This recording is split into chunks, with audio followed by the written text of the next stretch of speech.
Ako po si Paul Gutierrez ng Poltech TV.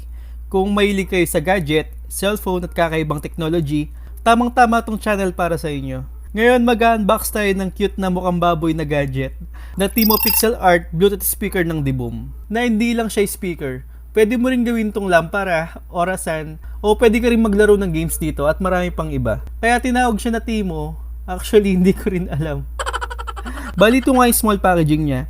Meron siyang small bag dyan at meron siyang lagayan o box dito para secure o safe tong speaker na to. Then meron siyang kasamang micro USB cable para sa charging at last yung manual. Actually, sobrang cute ng speaker na to.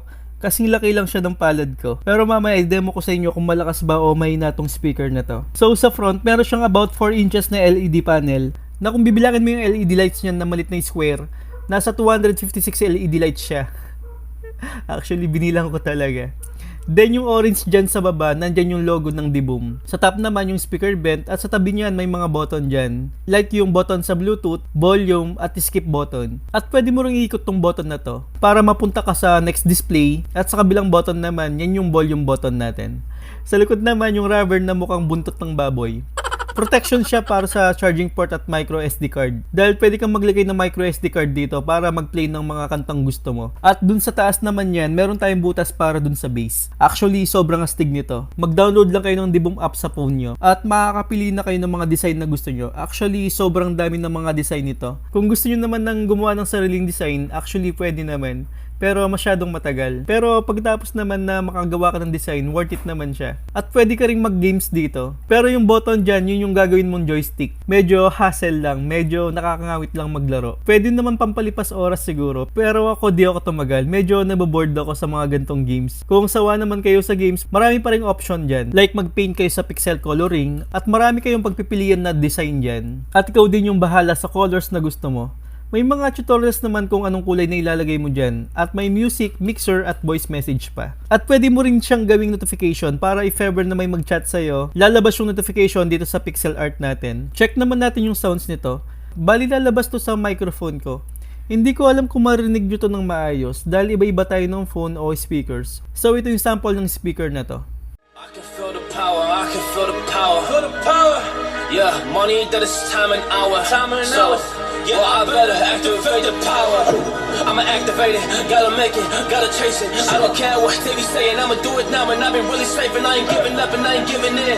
Do it now for the dividends, I'll be on the path. I just gotta get it, cause I got my mind on some bigger things. So man, I ain't gonna give in now, I just gotta live this now. I'll be gonna beat it, I'ma kill this stuff real quick. I'ma go take it to town, cause I gotta be that king in the ring. And I'm not getting mad when I'm back with the flip. Cause I am just up on the journey, you just know that I'm just going insane.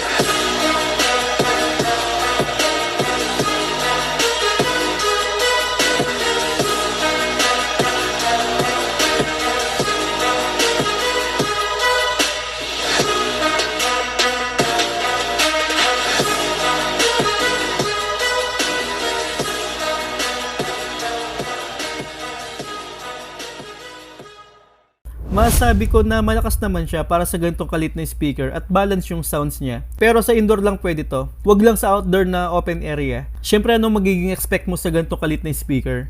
Pero napansin ko dito parang nagkukulangan ako sa bass. Meron kasi mga speaker na maganda talaga yung bass na ganito kalit lang din. Pero dito nagkukulangan talaga ako. Saktong-sakto lang to sa kwarto o bahay natin. Pwede mo rin palang gawin tong orasan na magdamag at malinaw naman siya. Ang charging time nito nasa 3 oras. Pero mga gamit mo naman to while playing music mga 6 hours straight. Kung gagamitin mo lang to bilang orasan o lalaroin mo lang siya, siguro aabot to ng maraming araw. Maglalagay na lang ako ng link sa description. Actually sa Banggood ko nakuha to. At meron pang discount dyan. So sa December 12 na sales, makakuha kayo ng mga discount dyan. Highly recommended ko tong speaker na to. Cute siya at magandang decoration sa bahay. Then, satisfied naman ako sa sounds niya at balance naman yung sounds nito. Nagkukulangan lang talaga ako dun sa bass. Yun lang siguro yung akin. So, salamat sa panonood. Once again, this is Paul. Poltech TV. Sunrise.